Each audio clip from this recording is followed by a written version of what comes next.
Shalom saudara-saudara yang terkasih dalam Tuhan kita Yesus Kristus. Senang sekali pada saat ini kita bisa bertemu kembali untuk belajar dari firman Tuhan yang tentu saja memberikan kepada kita kekuatan dan kuasa untuk menghadapi kehidupan kita. Pada saat ini pelajaran kita saya beri judul Sang Pendakwa atau The Accuser. Saya ingat pada suatu hari ada seorang pria yang mau berangkat menggunakan pesawat pergi ke kota yang lain. Dan si pria itu menggunakan pesawat tertentu dan kemudian dia sedang menunggu di airport.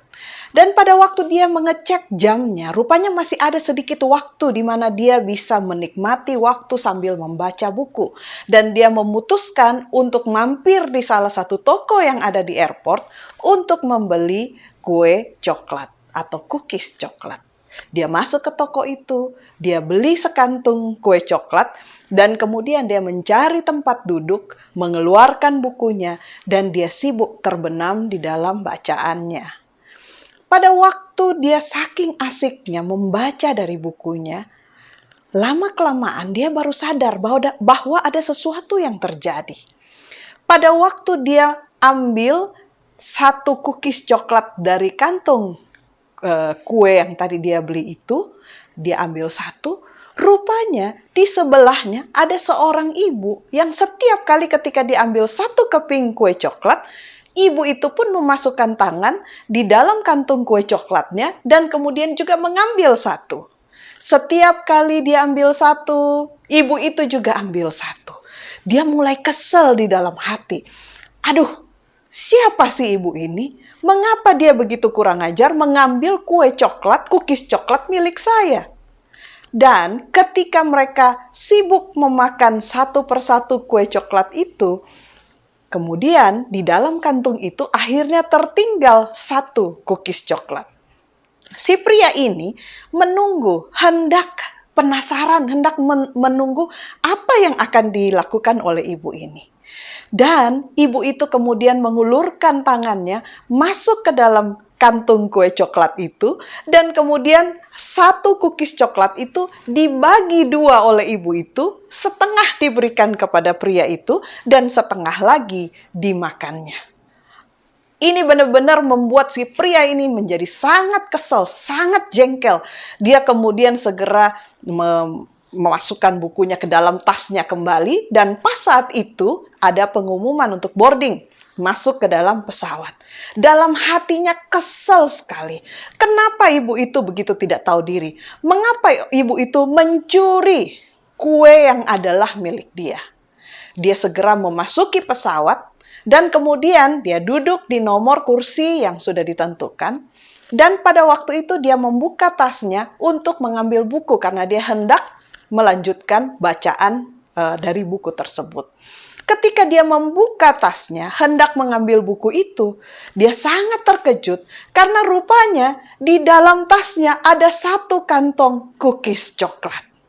Dia sangat syok karena di saat itulah dia baru menyadari bahwa ternyata kantong cookies coklat yang ada di antara dia dan ibu itu tadi adalah bukan kepunyaan dia, bukan milik dia.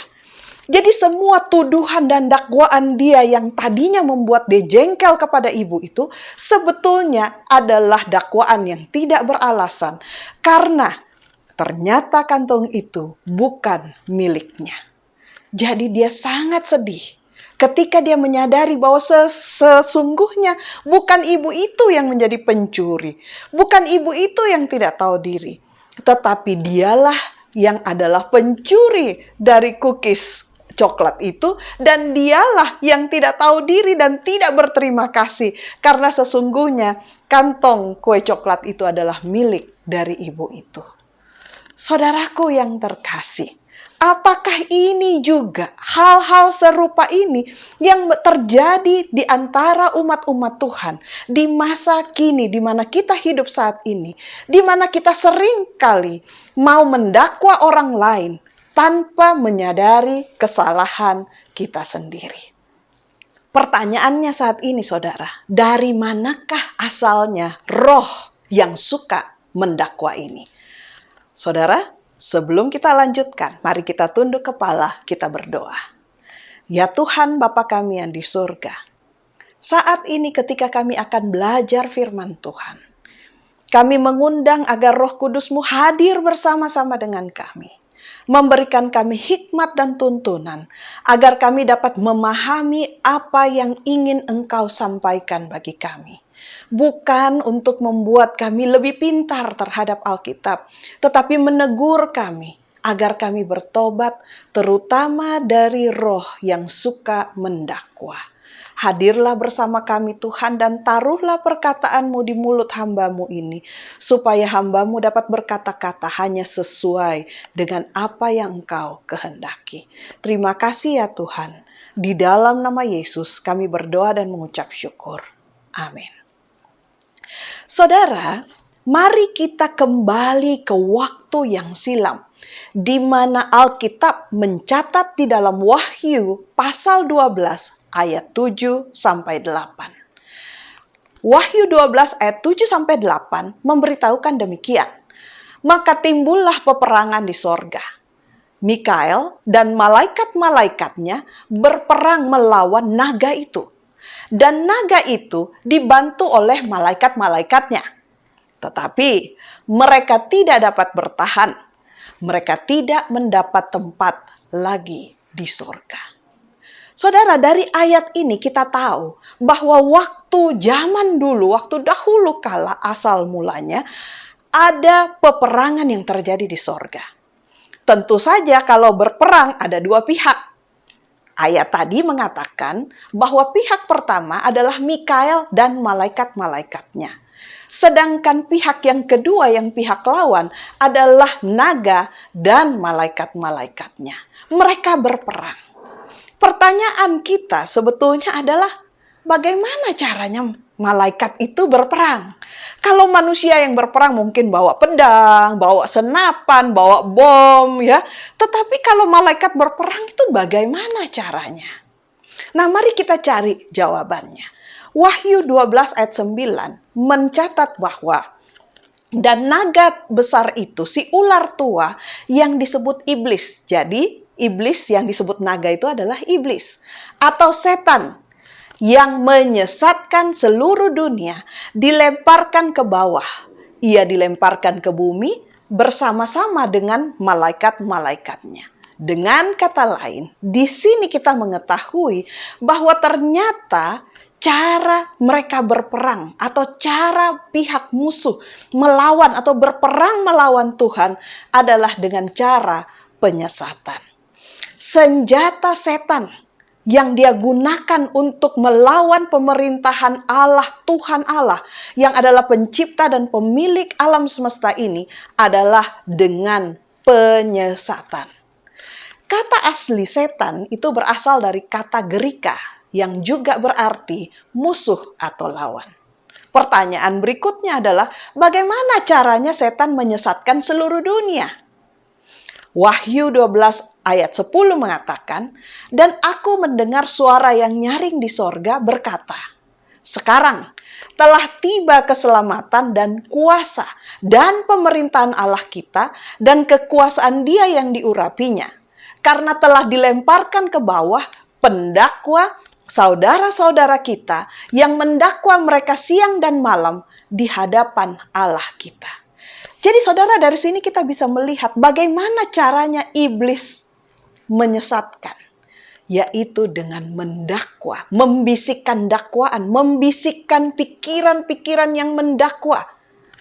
Bukan hanya di pagi hari atau di malam hari, tetapi di Alkitab dicatat, iblis melakukan ini siang dan malam. Itulah sebabnya saudara, di satu kutipan buku yang berjudul Christ Object Lesson, di sini menekankan bahwa barang siapa yang percaya kepada dirinya sendiri bahwa dia itu benar dan orang lain itu salah, maka dia akan membenci orang lain. Dan ini yang lebih mengerikan lagi saudara. Dengan demikian ia menunjukkan roh setan yang sebenarnya. Wah, inilah yang sering kali kita lakukan di dalam kehidupan kita. Kita selalu berpikir bahwa kita yang benar dan orang lain yang salah. tanpa kita sadari, itulah sebetulnya yang ada di dalam diri kita adalah roh Lucifer atau setan. Saudara, ada 3 peristiwa yang dicatat di dalam Alkitab tentang bagaimana setan mendakwah. Peristiwa yang pertama adalah kisah Ayub.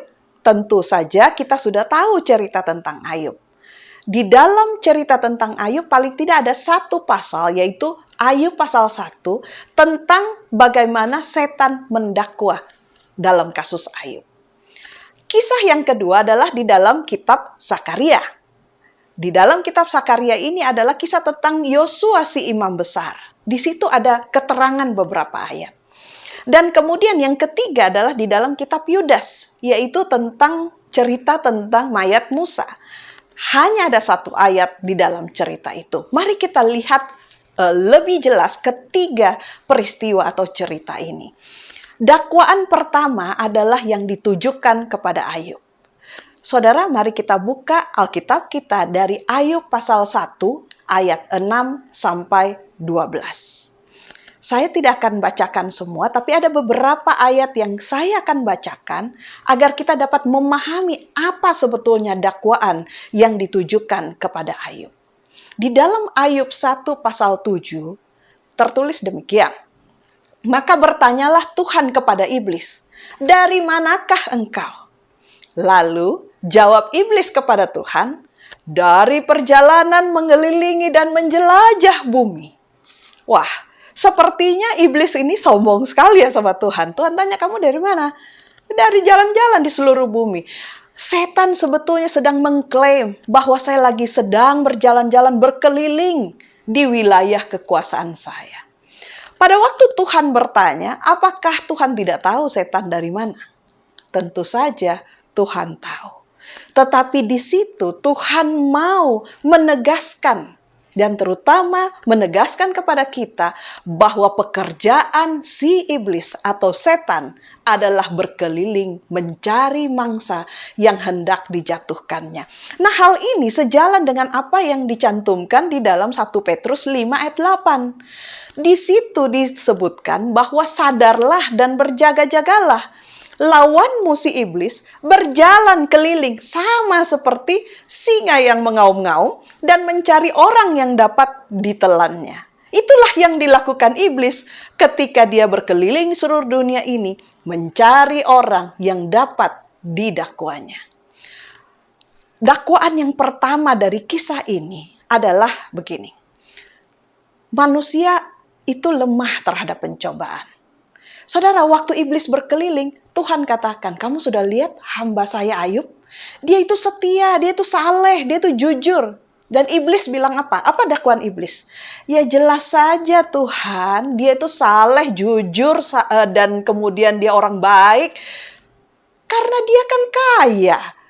Engkau berkati dia dengan harta, keluarganya, semua hidupnya bahagia. Ya jelas aja dia setia kepada Tuhan." Dakwaan pertama yang ditujukan dari setan kepada Tuhan adalah manusia itu lemah terhadap pencobaan. Coba kalau dia dicobai. Coba kalau hartanya diambil. Coba kalau kesehatannya diambil. Coba kalau keluarganya hilang. Apakah dia masih setia sama Tuhan? Enggak, Tuhan. Manusia itu lemah terhadap pencobaan. Saudara, saya mau tanya, apakah dakwaan iblis ini benar? Ya, memang betul. Bukan hanya kepada Ayub, tetapi kepada kita juga. Kita adalah manusia berdosa yang lemah terhadap pencobaan. Kemudian dakwaan kedua, yaitu tentang Yosua si imam besar. Dari kitab Zakaria 3 ayat 1 sampai 10. Mari kita baca Zakaria 3. Zakaria 3 kita baca dari ayat 1 dan 2. Kemudian ia memperlihatkan kepadaku imam besar Yosua berdiri di hadapan malaikat Tuhan. Sedang iblis berdiri di sebelah kanannya untuk mendakwa dia. Lalu berkatalah malaikat Tuhan kepada iblis itu, "Tuhan kiranya menghardik engkau, hai iblis. Tuhan yang memilih Yerusalem kiranya menghardik engkau. Bukankah dia ini puntung yang telah ditarik dari api?" Kemudian dilanjutkan ayat 3 dan 4. Adapun Yosua mengenakan pakaian kotor, padahal dia ini imam besar. Ya, waktu dia berdiri di hadapan malaikat itu, yang memberikan perintah kepada orang-orang yang melayaninya, tanggalkanlah pakaian yang kotor itu daripadanya. Dan kepada Yosua ia berkata, lihat, dengan ini aku telah menjauhkan kesalahanmu daripadamu. Aku akan mengenakan kepadamu pakaian pesta. Nah, apa ini ceritanya? Mengapa seorang imam besar, yaitu Yosua, dia mengenakan pakaian kotor di hadapan Tuhan? Maksudnya apa? Emang nggak boleh pakai pakaian kotor di hadapan Tuhan? Saudara, di dalam Alkitab ketika menyebutkan tentang pakaian atau jubah, ini adalah lambang dari karakter atau tabiat. Jadi kalau dikatakan pakaian kotor, ini melambangkan karakter yang kotor, karakter yang cemar oleh dosa, karakter yang berdosa. Seorang imam besar yang dianggap sebagai wakil dari bangsa untuk menghadap kepada Tuhan, malah pergi di hadapan Tuhan dengan pakaian yang kotor. Tentu saja itu adalah hal yang tidak bisa dimaafkan. Dari situ, dakwaan setan sebetulnya adalah, Tuhan, kamu lihat bahwa manusia itu semuanya berdosa di hadapan Tuhan. Bukan hanya rakyat jelata. Lihat, imam besar saja itu berdosa di hadapan Tuhan. Tidak ada harapan buat mereka untuk diselamatkan. Pertanyaan saya, saudara, apakah dakwaan yang kedua dari iblis ini benar? Bahwa manusia itu berdosa di hadapan Tuhan. Benar, saudara. Kita memang semua berdosa di hadapan Tuhan. Bahkan Alkitab mengatakan bahwa kita sudah kehilangan kemuliaan Allah karena kita berdosa di hadapan Tuhan dan tidak ada seorang pun yang benar. Sebelum kita bahas, kita lanjut dulu kepada dakwaan yang ketiga, yaitu kisah tentang mayat Musa. Kita tahu waktu itu Musa naik ke gunung dan kemudian dia meninggal di situ. Dan di dalam Yudas pasal 1 ayat 9, disitulah tercatat demikian. Tetapi penghulu malaikat, Mikael, saudara masih ingat tadi ya pihak yang berperang, Mikael. Ketika dalam suatu perselisihan bertengkar dengan iblis mengenai mayat Musa, tidak berani menghakimi iblis itu dengan kata-kata hujatan, tetapi berkata, kiranya Tuhan menghardik engkau. Saudara, pada waktu itu kita tahu bahwa Musa adalah seseorang yang dikasihi oleh Allah, yang meninggal di atas gunung, tetapi kemudian dibangkitkan dan menjadi satu simbol bagi orang-orang yang mati di dalam Tuhan, tetapi memiliki pengharapan untuk dibangkitkan ketika kedatangan Yesus yang kedua kali. Tapi Musa ini dibangkitkan sebelumnya. Dan pada waktu Mikael yang adalah Yesus Kristus sendiri mau mengambil mayat Musa untuk dibangkitkan, iblis katakan, oh nggak bisa tuh. Musa ini berdosa. Karena dia dosa, dia harus tetap berada di dalam kubur.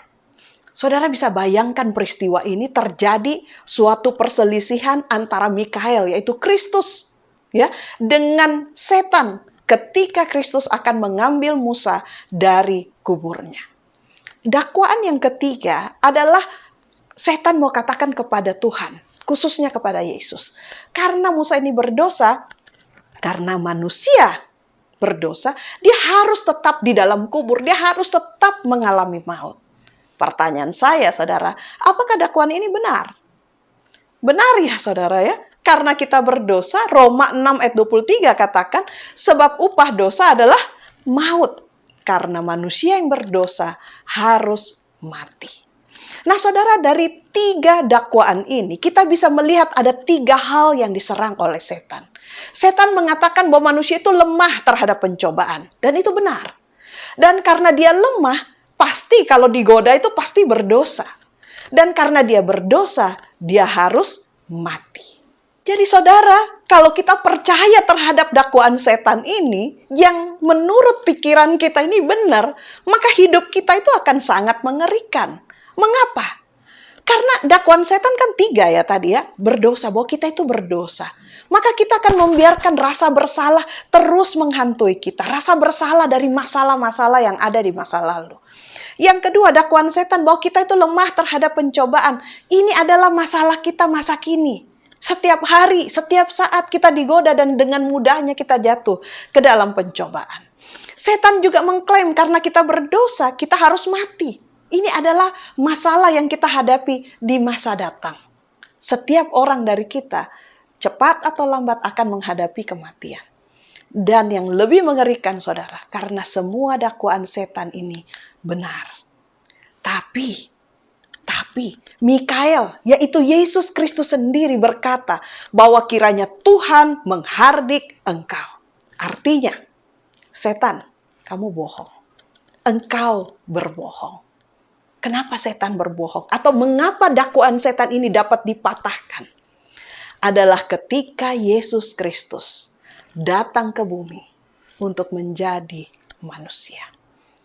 Yesus datang ke bumi ini untuk mematahkan 3 dakwaan setan ini. Dia menebus kita yang berdosa. Dia menghancurkan kuasa kematian. Dan dia menolong kita untuk bisa menang menghadapi pencobaan. Alasan pertama ketika Yesus menebus dosa kita dicatat dalam Ibrani 2 ayat 9. Tetapi dia yang untuk waktu yang singkat dibuat sedikit lebih rendah daripada malaikat-malaikat, yaitu Yesus. Kita lihat, yang oleh karena penderitaan maut dimahkotai dengan kemuliaan dan hormat, supaya oleh kasih karunia Allah ia mengalami maut bagi semua manusia. Kita yang berdosa, tapi Yesus yang harus mati untuk menebus dosa kita. Ini adalah dakwaan, cara Tuhan mematahkan dakwaan yang pertama. Di Taman Getsemani, saudara, Yesus mulai merasakan kematian dengan minum cawan murka Allah yang harusnya ditujukan bagi orang-orang yang berdosa seperti kita. Yesus mati untuk mengalami kematian dan tujuannya adalah supaya kematiannya dapat menghapus dan membasuh dosa-dosa kita. Dakwaan kedua atau alasan yang kedua di mana dakwaan setan dapat dipatahkan adalah Yesuslah satu-satunya yang dapat menghancurkan kuasa kematian. Ibrani 2 ayat 14 mengatakan bahwa karena anak-anak itu adalah anak-anak dari darah dan daging, maka ia juga menjadi sama dengan mereka dan mendapat bagian dalam keadaan mereka, supaya oleh kematiannya ia memusnahkan dia, yaitu iblis yang dimusnahkan, yang berkuasa atas maut. Dan supaya dengan jalan demikian, ia membebaskan mereka yang seumur hidupnya berada dalam perhambaan oleh karena takutnya kepada maut. Apakah saudara merasa takut terhadap maut? Takut mati? Saudara, ayat ini mengatakan kita tidak perlu takut terhadap kematian. Mengapa? Karena kematian Kristus memusnahkan maut. Bukankah untuk itu kita harus memuji Tuhan? Yesus datang menolong kita. Di alasan yang ketiga adalah menolong untuk menghadapi, kita bisa menghadapi, bahkan menang terhadap pencobaan. Ibrani 2 ayat 17-18 mengatakan, itulah sebabnya, maka dalam segala hal, ia harus disamakan dengan saudara-saudaranya, supaya ia menjadi imam besar yang menaruh belas kasihan dan setia kepada Allah untuk mendamaikan dosa seluruh bangsa. Sebab karena ia sendiri telah menderita karena pencobaan, maka ia dapat menolong mereka yang dicobai. Oleh karena Yesus sudah turun menjadi manusia, merasakan pencobaan itu sendiri. Ayat ini mengatakan bahwa Yesuslah satu-satunya yang dapat menolong kita atau memberikan kepada kita kuasa untuk bisa menang terhadap pencobaan. Jadi saudara, luar biasanya apa yang dilakukan oleh Yesus sebetulnya mematahkan total semua atau 3 dakwaan iblis ini. Tadi dakwaan iblis yang pertama mengatakan manusia itu lemah terhadap pencobaan. Maka Yesus datang untuk menolong kita supaya kita bisa menang terhadap pencobaan. Dakwaan iblis yang kedua mengatakan bahwa manusia itu berdosa, pasti berdosa. Kalau tidak berdosa bukan namanya manusia. Itulah yang dibisikkan oleh iblis. Tapi Yesus, ketika kita berdosa, Yesus yang mengerjakan pengampunan dan memberikan pengampunan buat kita. Kita diampuni. Dan dakwaan yang ketiga ketika karena dosa, karena upah dosa adalah maut, maka kita harusnya mati. Itu benar, saudara. Tetapi Yesus memberikan jawabannya, solusinya dengan maut. Walaupun kita mati, kita dapat dibangkitkan kembali. Saudaraku yang terkasih dalam Tuhan Yesus Kristus, saat ini, yang mana saudara mau pilih untuk percayai? Percaya kepada Tuhan yang sudah mematahkan dakwaan setan, atau percaya kepada setan yang terus mendakwa kita siang dan malam? Bagaimana caranya setan mendakwa kita siang dan malam? Kita terus dibisikkan, kamu itu udah gak ada harapan hidup, pasti dosa. Kamu kan lemah, tiap kali jatuh lagi dalam dosa. Dan karena kamu berdosa, kamu pasti mati. Yang mana pilihan kita? Kalau kita pilih dengarkan bisikan setan, maka kita akan selalu merasa lemah. Kita selalu merasa bahwa ya gak heran lah saya jatuh, saya mana bisa sih menang terhadap pencobaan. Dan kemudian setelah kita berdosa, kita rasanya bersalah. Bertahun-tahun kita simpan rasa bersalah di dalam diri kita. Dan karena kita sudah berdosa, kita merasa bahwa ada ketakutan untuk menghadapi kematian. Sebaliknya, kalau kita pilih Tuhan, maka kita akan selalu hidup dengan sukacita. Kita percaya bahwa walaupun kita sudah berdosa, tapi ada Yesus yang datang untuk mengampuni kita. Ada Yesus yang menguatkan kita supaya kita nggak terus-menerus jatuh dalam dosa. Ada Yesus yang memberikan kita kuasa, memberikan kita janji bahwa kuasa diberikan dari sorga supaya kita bisa menang dalam setiap pencobaan kita. Jadi bukan kita yang sanggup untuk menang, tetapi kuasa Kristus menyanggupkan kita untuk menang. Dan kalau suatu waktu pun kita harus menghadapi yang namanya kematian, maka kita akan dibangkitkan oleh karena kuasa Tuhan. Di dalam buku Christ Object Lesson ditulis seperti ini. Umat Tuhan, saudara perhatikan baik-baik, umat Tuhan tidak akan dapat menjawab dakwaan setan dari diri mereka sendiri. Artinya apa? Dengan diri kita sendiri, kita nggak bisa lawan dakwaan setan. Itu semua memang benar.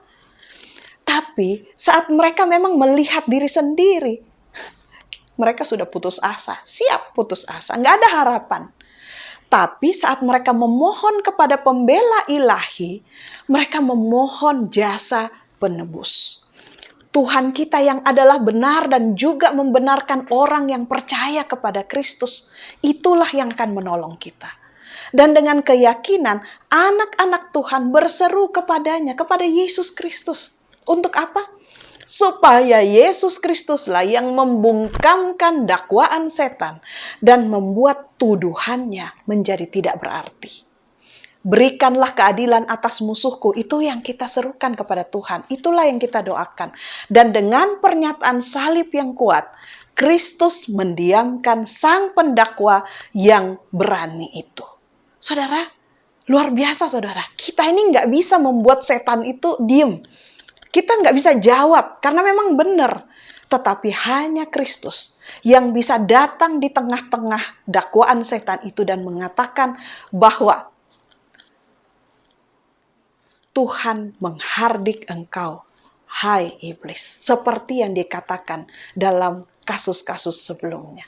Tuhan yang akan, Kristus yang akan membungkamkan sang pendakwa yang berani itu. Saudara, tahapan Kristus menolong kita ini juga dapat kita lihat dalam pekabaran dari bait suci. Di halaman pelataran dari bait suci, disitulah umat atau bangsa Israel waktu itu datang untuk mengakui dosa. Disitulah bagaimana cara Tuhan memberikan solusi mengatasi rasa bersalah atau dosa. Setelah dari halaman pelataran masuk ke dalam kemah suci, ruangan yang pertama adalah bilik suci atau tempat kudus. Di situ ada 3 perabotan yang melambangkan belajar firman Allah, berdoa, dan bersaksi.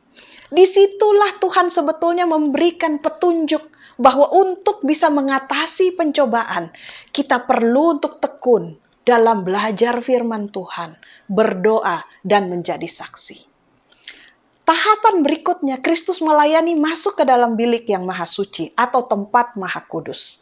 Disitulah terjadi penghapusan dosa dan diberikan janji kehidupan yang kekal.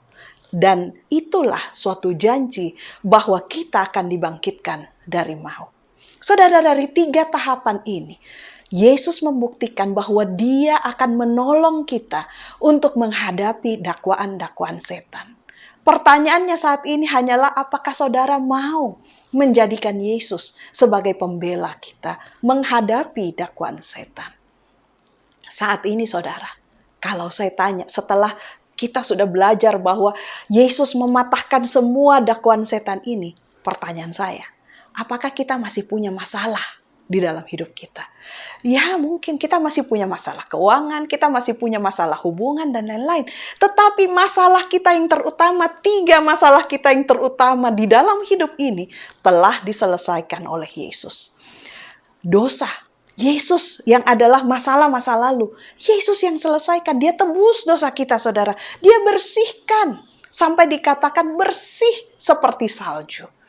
Masalah yang kedua, yaitu lemah terhadap pencobaan, yang merupakan masalah kita di masa kini.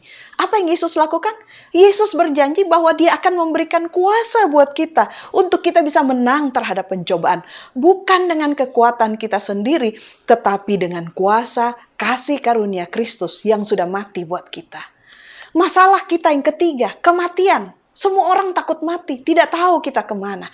Tetapi Yesus juga selesaikan masalah itu, yang adalah masalah masa depan kita. Dengan mengatakan berjanji bahwa kalau kita tinggal di dalam Tuhan, kita percaya kepada Tuhan, maka kematian itu hanyalah kematian yang sementara. Saudara, Yesus menyelesaikan masalah kita. Masalah masa lalu, masa kini, dan masa depan kita. Di dalam 1 Korintus 13 ayat 13 mengatakan seperti ini tentang kasih ya.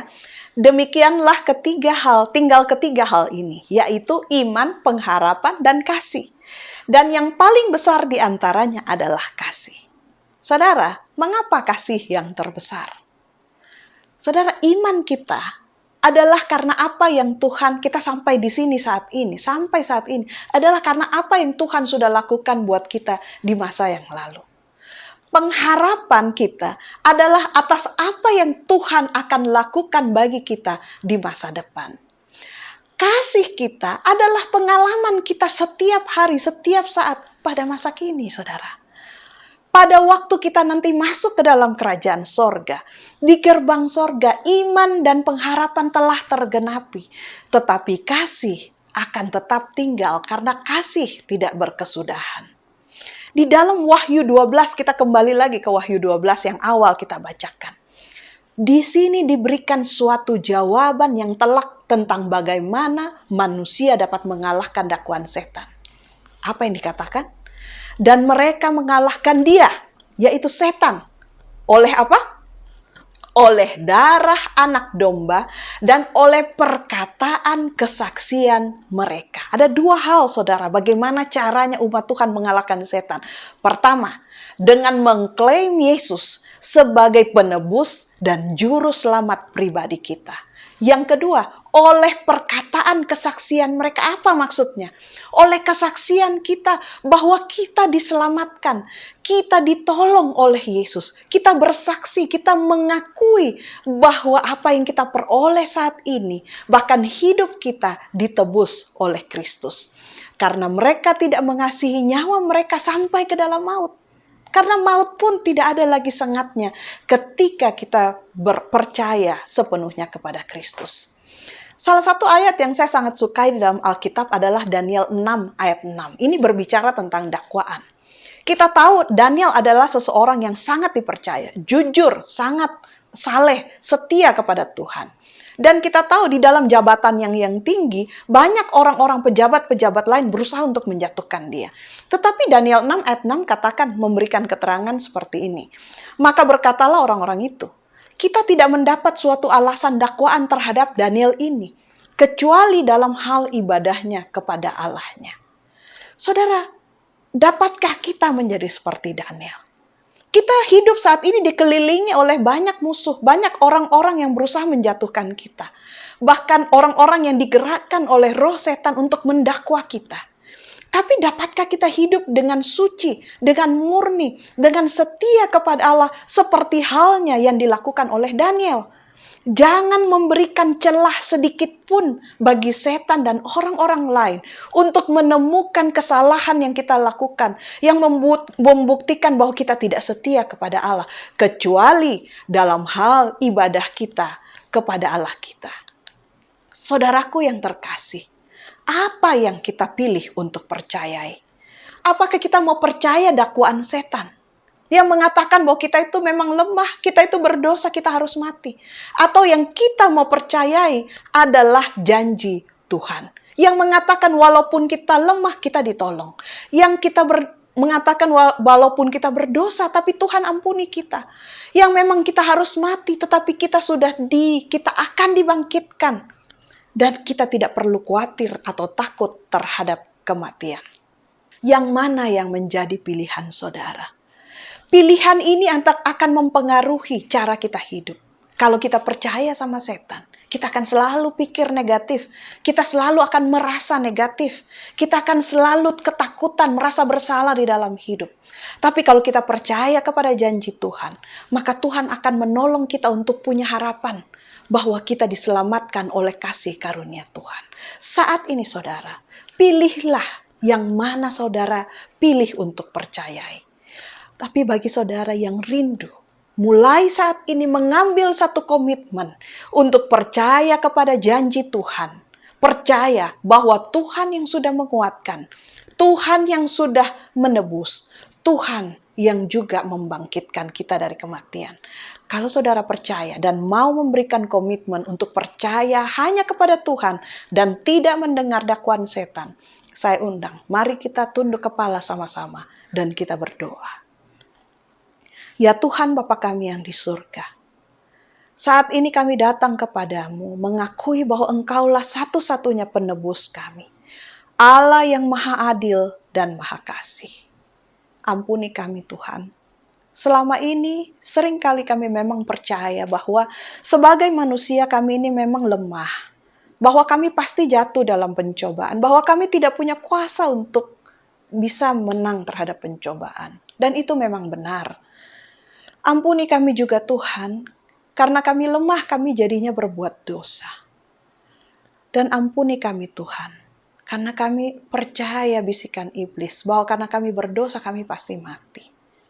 Tapi kami sangat bersyukur, berterima kasih, karena kasih-Mu yang begitu besar bagi kami. Engkau mengaruniakan anak-Mu yang tunggal, Yesus Kristus, yang turun ke bumi ini menjadi manusia untuk mematahkan dakwaan setan itu. Terima kasih Tuhan karena setiap hari walaupun kami tidak sanggup menolak pencobaan, tapi Engkau menolong kami untuk bisa menang dalam setiap pencobaan. Terima kasih Tuhan karena walaupun kami memang berdosa, tapi Engkau mengampuni kami ketika kami mengakui dosa kami di hadapan-Mu. Dan ampuni kami juga Tuhan karena kami takut terhadap kematian. Padahal Engkau telah berjanji bahwa jika kami mati di dalam kebenaran, maka Engkau akan membangkitkan kami pada waktu kedatangan-Mu yang kedua kali. Ya Tuhan, saat ini juga hamba-Mu berdoa buat setiap kami yang mendengarkan firman Tuhan ini. Dia yang mengambil komitmen di dalam hati, Tuhan saya mau mulai sekarang untuk percaya hanya kepadamu dan tidak lagi mendengarkan dakwaan iblis. Tuhan berikanlah kepada kami semua kekuatan. Ingatkan kami setiap hari bahwa kami bisa menang terhadap pencobaan dan kami dapat tidak berdosa oleh karena pertolongan Tuhan. Ajar kami untuk setiap hari belajar firman Tuhan, berdoa dan bersaksi. Dan dengan demikian kami diberikan kekuatan untuk bisa menang dalam setiap pencobaan. Terima kasih Tuhan untuk firman Tuhan pada saat ini. Kami berdoa di dalam nama Yesus yang menjadi penebus dan juru selamat kami. Amin. Tuhan memberkati saudara sekalian. Shalom.